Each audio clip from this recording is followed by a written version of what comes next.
Today we'll be talking about Prop D, which would move the city mayoral elections from the November midterms to presidential election years, and Prop E, which would allow ranked voting in city council races if state lawmakers decided to allow that. And our guests today are Andrew Allison, the head of Austinites for Progressive Reform. That's the group proposing these changes to the city charter. And Peck Young, a longtime political consultant who opposes these ideas. We'll focus first on Prop D, dealing with the timing of the mayoral election. Mr. Allison, we'll start with you. Can you please tell us about your group and why you think Prop D is a good idea worth changing the city charter for? Absolutely. Well, thanks very much to everybody here for holding this meeting and for considering these proposals and reporting on them throughout this campaign as well. Our group is a group to make Austin the most pro-democracy city in the country. And we got started to address what we see as issues here in Austin that would be better served by a democratic structure that included everybody. And also we got started because of what we believe to be rampant voter suppression across the state and across the country, and a belief that cities like Austin can lead in pushing back and making sure that turnout is high and representation is high in voting. Proposition D in particular, we believe is a good idea because we believe that our highest elected official, the mayor, should be chosen by our city's largest and most diverse electorate. We moved our elections from May to November, which had a big increase in turnout. But by landing the mayor's election on the midterm cycle, more than 100,000 Austinites who vote in presidential elections are not participating in the selection of the mayor. Going back more than 15 years, the turnout in midterm elections in Austin has been 20 points lower on average than turnout in presidential years. That gap is just consistent across time. And that represents more than 100,000 voters. In addition to being a lower turnout election, the midterm election is less representative of the Austin population as a whole. It's whiter, it's wealthier, it's older than Austin's population, and certainly than the presidential electorate. So in choosing this very important citywide figure, our only citywide elected official, we believe that we'll all be better served with more voices and a more representative electorate in Austin choosing that person. All right.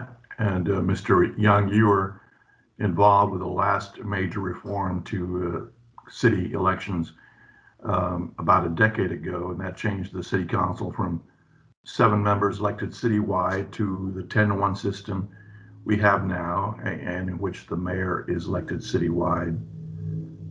Tell us about your concerns with Prop D, and why not move the mayoral election to a time when more voters are participating? Well, fundamentally, we moved with the Austinites for Geographic Representation, moved the election cycle to November because we did want to increase turnout. The truth is that Austin is not a city where we suppress the vote significantly. There was a time, by the way, when the elections were held in March and April, and we allowed a better participation by our university students, which represent about 100,000 of our voters, where we had 50, 55, 60% turnout in city elections. There had been over time slippage of that into May, where that vote was reduced. But we moved our elections to November, and we did get a pickup. I have 2 concerns about presidential years. One, I've studied elections now since I started getting involved in the 70s. And there is a voter in a presidential year which is not going to participate in city elections because they're presidential only voters. And that's national trend. That is not a trend that has anything to do with the city of Austin. And we've seen that in elections all over the country. Austin included. And by moving the election, they're going to change that. Number two, though, my biggest concern is that when you move elections to presidential years, you simply up the ante on how much those elections are going to cost. And without reforms that he has not put in place in his election package, by reducing the impact of money in these elections, you have simply created the most expensive elections that you will hold for the city of Austin by having in presidential years. We have to have some way to control the amount of money spent citywide in a race for mayor. They simply have to do that. Democracy dollars, as proposed by the Charter Revision Commission, could have done that. His proposals for democracy dollars don't have a lot of those controls in them. And what you're going to end up with in a presidential year mayoral race is simply a bidding war between millionaires as to who's going to be elected mayor. If we don't have some limitations on large contributions or self-funding, you're simply going to have, as I said, a battle between who can raise the most money over who's going to get elected. And I don't think that's the way to do it. We need a combination of reforms if we're going to move it to a presidential year. And we need to not be fascinated by the fact that presidential years are going to get bigger turnouts, because I frankly think that this phenomenon of people who only vote in presidential years is not going to guarantee us either better informed or larger real participation, as the drop-off is significant among people who vote at the top of the ticket and don't go all the way down the ballot to find our city elections.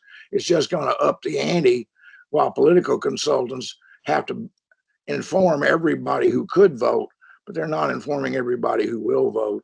And that increases the cost of the election, frankly, and increases the power of large givers and self-funders, which means millionaires. You talk about raising the ante, higher costs to run in a presidential year if you're a candidate. Can you be more specific about that? How does it cost more if you're a candidate to run in a presidential year? Is that if you're going to be able to persuade people to vote for you, you have to spend money to reach out to them, whether it is television, whether it is direct mail, whether it is phone banks to turn out your supporters. Now, Abraham Lincoln said that the first thing is nobody will vote for somebody they never heard of. Then you have to persuade the people who have heard of you. Then you have to identify them and get them out to vote. And in the 20th century, you had to add to those four principles. You had to have the money to do all those things. In any election, anybody who did what I did, anybody who does it now, targets the people who are going to participate. You don't spend as much money in a primary as you do in a general. And you don't spend as much money in a gubernatorial year as you do in a presidential, because there's more people to participate. And frankly, the blunt truth is the most expensive cycle of elections is presidential year elections in November, because you can have turnouts, as we just witnessed, that can represent 80% of all the potential voters. And you have to communicate with those people, which puts a premium on electronic communications, and it raises the ante on things like direct mail or any kind of direct communication, whether it be phone or whatever. And frankly, it's the most expensive election cycle there is. Trust me, I did this for 40 years. And so what you have to do is you have to spend money to reach those people you think are going to participate. And a lot of people try to guess through list manipulations who is going to be a presidential year voter or not. But the truth is that even if you can cull your list by people who only participate in presidential years, the turnout is going to be massive. And the question is, actually, can you control the amount of money that people can give and raise? There's ways to do that. Proposal by the Charter Revision Commission on democracy dollars had ways to do that. There are no controls like that proposed in his democracy dollar program. So you're going to end up with only the wealthiest, those who can raise the most and spend the most, communicate the most in a presidential year, and the ante goes up, because the more money you have, the better you can communicate with a larger constituency that votes in November of presidential years. And trust me, you go back as far as you want, you're going to find out that there's one level of voters who vote in non-presidential years and another that votes in presidential years, and the second one's a bigger constituency.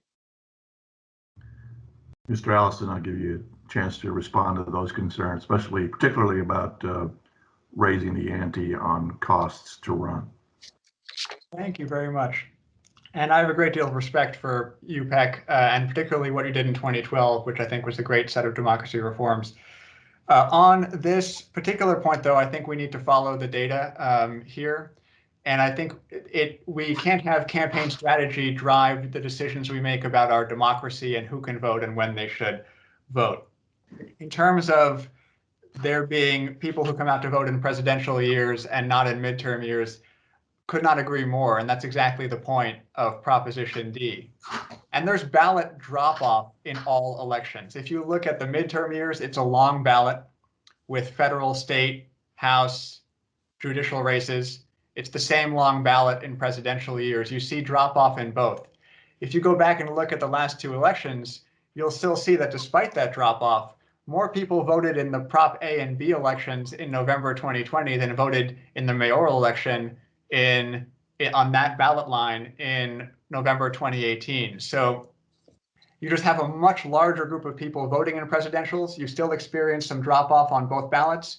You're still enfranchising 100,000 more people by holding the election in the presidential year. I agree with Peck completely that election costs are extreme, and money in politics is a big problem. I won't go into the issue around Proposition H and democracy dollars to remain on point with Proposition D, although certainly I and Mr. Lewis, who I understand will be speaking to that at a later date, have certainly different views on that. In terms of the expense, though, I think one is that if you look at the city council races that occur on midterm years versus presidential years, it's difficult to divine money being the deciding factor in those elections. We had elections just last November where the people who raised less money in District 2 and District 6 won their races, for example. I think we're also on the cusp in Austin and Texas overall of much more expensive midterm elections. We saw what happened with Beto O'Rourke in 2018. We're likely going to have extraordinarily expensive and high profile and competitive elections in 2022 and 26, and probably for the next several decades. I think we'll see a convergence in terms of cost between those two cycles as well. But ultimately, I think we just have to trust voters. We shouldn't break up voters into two different classes of voters, the ones who come out very frequently and the ones who don't. We shouldn't assume that the ones who come out more frequently are less subject to being persuaded by money or some kind of tricks of the trade than the repeat voters, the very frequent voters are. I think we shouldn't put the filter of political strategy in deciding when to hold these very important elections. We should trust the voters and trust the data that despite all efforts to increase turnout, including in Travis County, which has done a wonderful job increasing turnout compared to the rest of the state and the country as a whole, that persistent gap between presidential and midterm exists. And I think we need to recognize that and invite as many Austinites as possible into this choice of who should be the mayor. Okay. May I make one comment? Yeah. I agree with everything he says about increasing turnout. That's why in the proposal for 10-1, we moved the election to November. But this is not a political trick by some old political hack when we tell you there are people that only vote in presidential years. This has been established by political scientists, and I studied it in college 50 years ago, and I found it myself being a survey researcher in politics for 40 years. There are people who simply vote only when there's a presidential candidate on the ballot. You bring them to the polls and they increase the cost of elections, and they do not automatically vote down ballot. Some do. Some do because once you're there in the polling place, they feel an obligation to continue to vote, but a large number of them don't. The problem you have, if you are someone running someone's campaign, is they don't come with a name tag that says, I'm only going to vote at the top of the ticket. What's therefore increases the cost of an election. If you do not have some way to control giving, then they simply make November elections more expensive and make the power of people who have unlimited resources increase. I've seen it. I've done it. I've been involved in it, and moving the mayoral election to November is without some kind of cap on personal expenditures and expenditures by individuals who are rich. You're going to make mayoral elections bidding wars between people like Adler simply a permanent institution in which we're going to have a city run by millionaires in the mayor's office.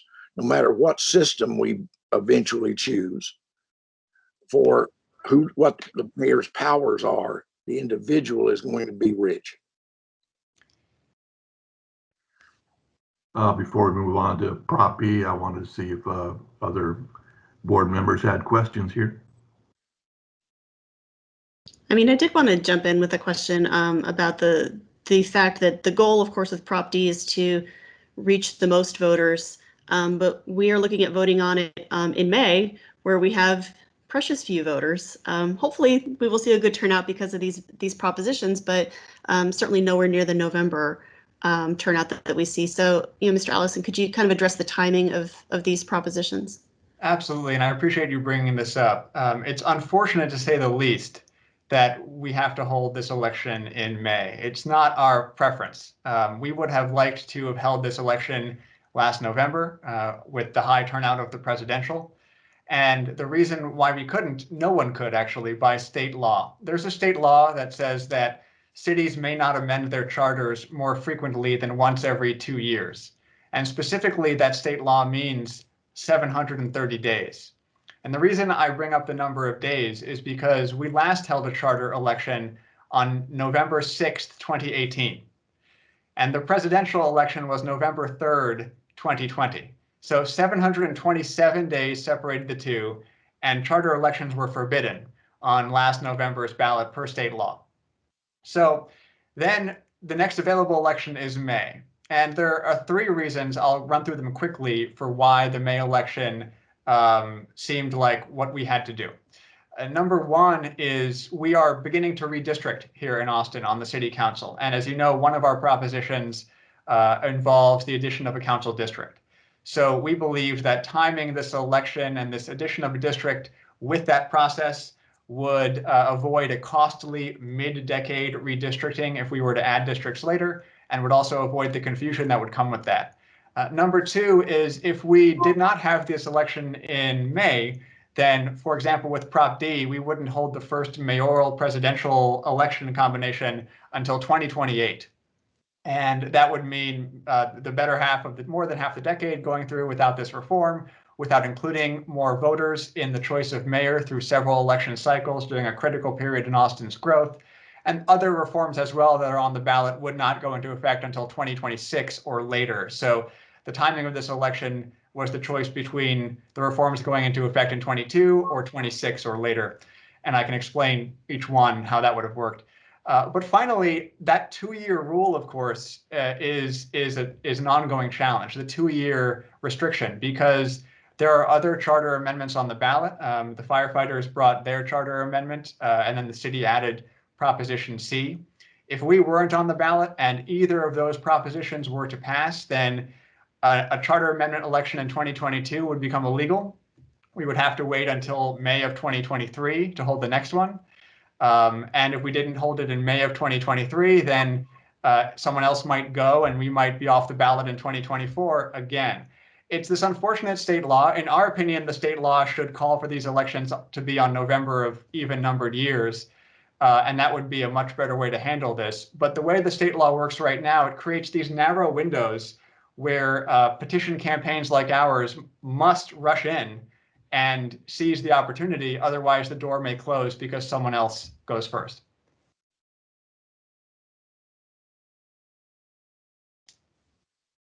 Okay. If there are no other questions on Prop D, we'll go to Prop E. That's also proposed by Mr. Allison's group, and it would allow for ranked voting in city council elections if state lawmakers decide to approve to allow that. Mr. Allison, can you tell us how ranked voting would work and why your group is in favor of this shift? Thank you. Yes. Well, the problem we see right now is that many races in Austin are decided in December runoff elections. We've had a December runoff every year since 2014, every election cycle. 8 of the 11 current council members were first elected in a December runoff election. And these elections have several issues. Number one, they're very low turnout. As low as 11% turnout in recent years, which is down from the 61, 65, 71% turnout we've experienced in November. They're costly to the city. They can cost hundreds of thousands of dollars to the city to put these elections on. So we're kind of paying for the privilege of a low turnout election. And they're also unrepresentative in the electorate. Again, an electorate in these decisive elections that is whiter, wealthier, and older than the November electorate that voted just a few weeks before. Ranked choice voting is a solution to this problem. It's been tested in a number of other jurisdictions. It gets high marks from voters who prefer it to the old system. It would eliminate the cost of the runoff election. It would allow the full turnout November electorate to choose the winner. It would result in someone with true majority support winning. It's been shown to decrease negative campaigning by as much as 30%. So for all of these reasons, we think it's an improvement. And the way it works is voters would be able to rank in order of preference in November their candidates. So for example, for city council, you could have a first choice, a second choice, a third choice, up to 5 in our amendment. You wouldn't have to rank any. You could just vote for one, but you'd have the option to rank up to 5. And a tabulation would automatically occur at the end of election night, where if nobody breaks 50%, then the person with the fewest first place votes would be eliminated. You would then look at who voted for that person in first place. You take all those ballots and you reallocate those ballots to whoever was in their second place spot on their ballot. And then you count the votes again. If somebody had more than 50%, they're the winner. If again, no one has reached 50%, you repeat the process, eliminating the last place person, reallocating the ballots to the next preference on the ballot, and then counting again. And then ultimately you select a winner that way without the need for an extra election and with everybody participating. It also eliminates things like the spoiler effect or strategic voting. You can express your preferences without fear of having to vote for who is actually a contender or who might actually have a chance to win. It brings in more candidates, more voices, more ideas to the table, and has been shown to level the playing field for historically disadvantaged candidates as well. I'll pause there for questions and for Peck. Well, yeah, Mr. Young, ranked voting has been used in other cities and apparently has done well. It's been well received. Why are you opposed to Austin going that route? Well, first of all, I don't know how well received it's been. It was tested in Massachusetts, and Massachusetts as a state rejected it last November for the statewide. So it hasn't always been, the immediate thing people move to after trying it a couple of times. It has also been found, and I researched it, as basically an incumbent protection tool, because in many cases, in the last 2 examples we had in the north part of this town, incumbents often do well in terms of the first rank vote. And then when they get second and thirds, they end up being elected. But in the cases of the 2 examples here in Austin, the incumbents led going into the runoffs, and then there were 2 incumbents that got defeated. Now, I am sympathetic with Mr. Allison about the fact that we have low turnouts, but I've done elections in which the turnouts were not automatically lower than the first election. I've actually been involved in elections in which, because of the work of myself and my opponents, we got as high a turnout in the second round as we did in the first. And that was usually party primaries. But I've done city elections in which the turnout was as high. Some of that, I would argue, to be blunt with you, is because this generation of political professionals tend to sell products rather than voter contact, but we know you're not interested in that. But the bottom line is that what this tends to do is help people who do well the first time, okay? And I don't think that's fair, because sometimes all anybody can do is get 47% of the vote or 46% of the vote. That's all that really wants them to be returned. And if they can't win a second round when they get that much, then they probably shouldn't be reelected. Also, the research I found finds people, political scientists, saying that when we shift to this kind of voting discourages older, less well-educated and / minority voters from participating, because they don't understand the process. There has to be, to make this thing work, a great deal of money and time spent educating older, less well-educated voters on how to do this, because what they're used to is simply going in and voting for who they want to. And so they're not involved in this second vote, third vote process. They vote for one person, and their votes after that simply don't exist. Or when they hear about it, they're discouraged from going in and voting at all. So there are weaknesses to this system, specifically with minorities, older voters, less well-educated voters, that I don't think we need. When you're talking about voter suppression, this isn't deliberate, but it is an effect that you do have when you try to implement this kind of system. There's also, to me, I'm confident that Mr. Allison and his people meant good intentions. I have no question about their sincerity. But this strikes me as asking Austin to vote on legalizing marijuana.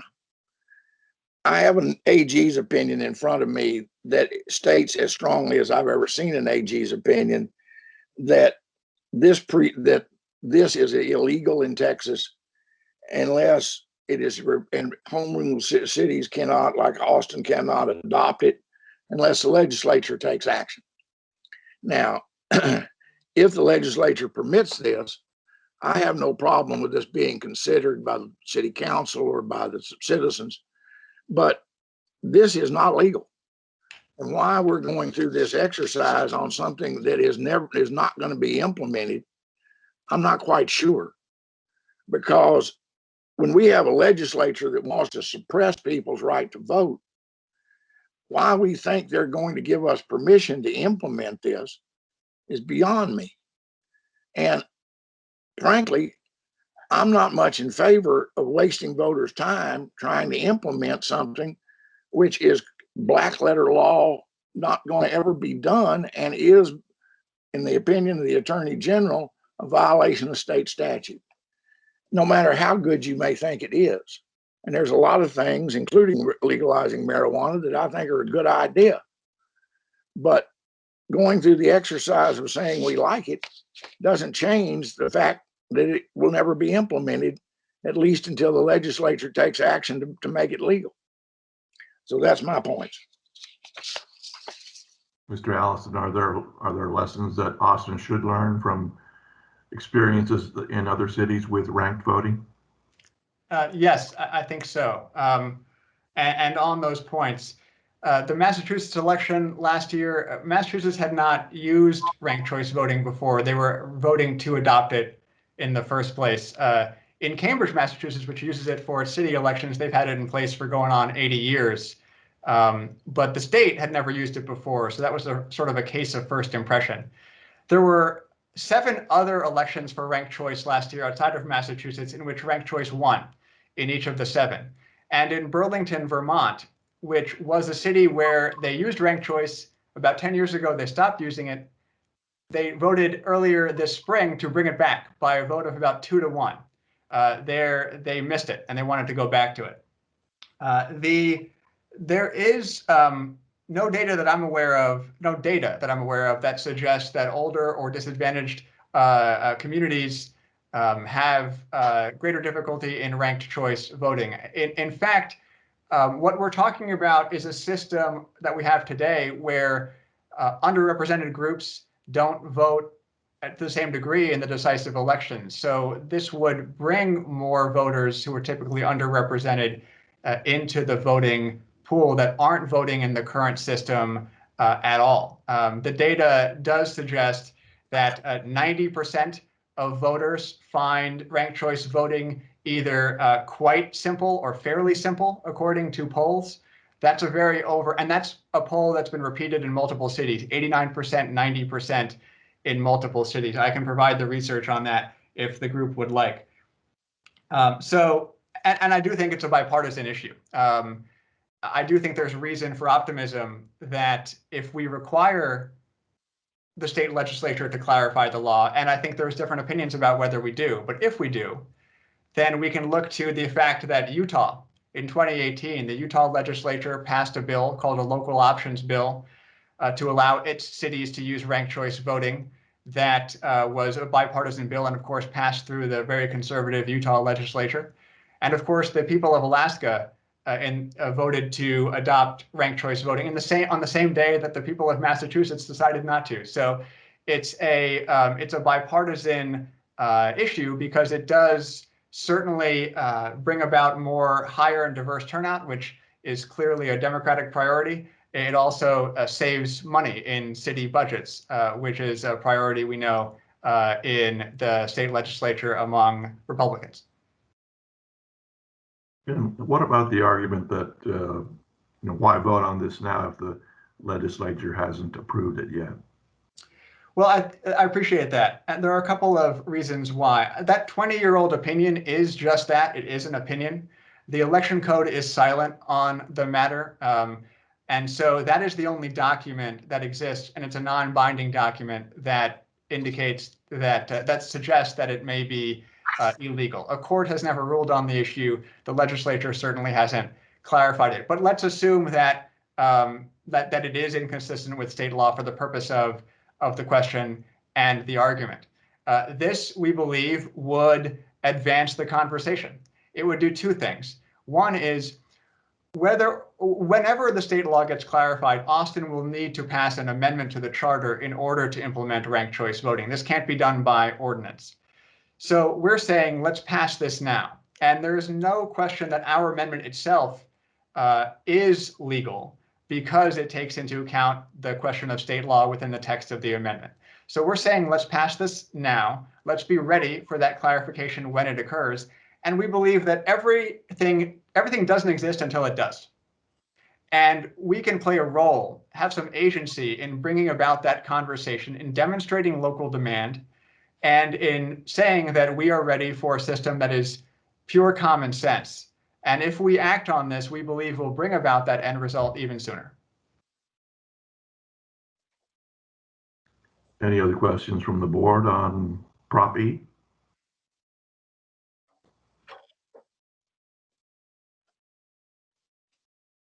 All right, I think we've covered it then.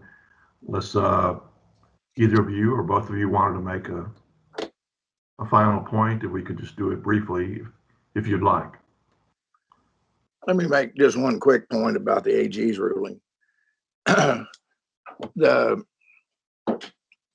Allison is an attorney, and I almost was. The truth is an AG opinion in Texas is binding until either the legislature acts to reverse it or a court reverses it, and there's been no court ruling. And like I say, I'm confident that their intention is good, but unless the legislature does take action or they find some court that will take action to reverse this, we're still talking about something which is just plain, and I've seldom seen an opinion more blunt, that says this is not proper for us to take action to implement. They say that this is the actual language of the law. I'm not going to argue with the polling data he has and stuff I've found is academic and it's not polling data. And I was a pollster, and I'll assume for the moment his polling data is valid. But what I'm concerned about is Austin spends a good deal of its time provoking a legislature which despises the place, and has for all my time being involved with city politics, which goes back all the way into the late 60s. And I don't see any reason to do this. It's simply not, we're not going to be able to implement it, presuming for a moment that Mr. Allison's arguments are valid and it's a good idea. I just don't see the purpose in this. I do want to compliment him and his people on what I think is their good intentions. I just don't think what they've written rises to the point of where we need to be able to pass it and implement it without further study. I don't question their intent or what they wanted to try to accomplish. I just don't think they got it done. And I think these are two examples of that. But I compliment them for their effort.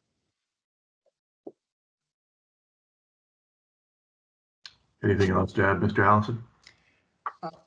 I'll just add, Mr. Young, I really appreciate your comments and have a great deal of respect for you, like I said, and appreciate what you've done for democracy reform in this city. I hope that we're building on that.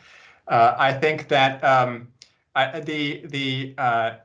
the AG opinion, it's a Secretary of State's opinion, which has less authority, I believe, although I'm not certain about the extent of the AG opinion's authority, but if it's a non-binding opinion overall. I will just add that I believe that this is I think that Austin can at the very least start at, well, I think that there is some doubt about whether it is not allowed in the first place, but presuming that it is, I believe that we have a role to play in starting that conversation. And I think that that although the legislature has been hostile to us in other areas, this is an area that's been proven to be a bipartisan one across the country. And we shouldn't abandon the possibility of finding common ground because we haven't found it in the past. No, my friend, this is an Attorney General Greg Abbott opinion. I don't think they're going to be reversing the governor anytime soon. I'm looking at the Henry Cuellar Secretary of State opinion of 2001. No, I'm looking at the 2003 opinion of Attorney General Greg Abbott, and that quote I gave was from that opinion, signed by Abbott himself. That explains why we're saying different things. Okay. All right. Well, with that settled, then I guess we'll end our meeting here. Appreciate your time, both of you gentlemen, and thank you for being with us to explain these two props. Thank you for having us.